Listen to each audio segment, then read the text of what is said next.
बात करे थे पंडित दादा तोर मोर शादी बा ना। हाँ अरे बताया नहीं रहते कमाने वाला हूँ चलो बैठे बैठे खवा हूँ। अभी तो नहीं करे हो लेकिन बाद में कर ला। कब कर बता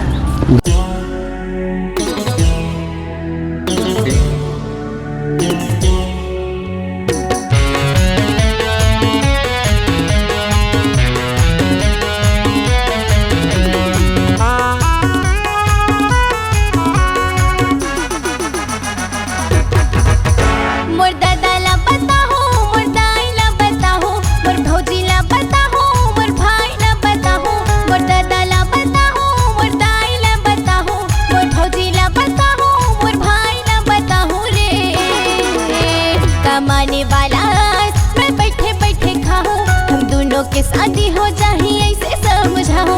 कमाने वाला मैं बैठे बैठे खाऊं हम दोनों के शादी हो जाए ऐसे समझाओ। मोर दादा ला बताओ मोर दाई ला बताओ मोर भौजी ला बताओ मोर भाई ला बताओ रे।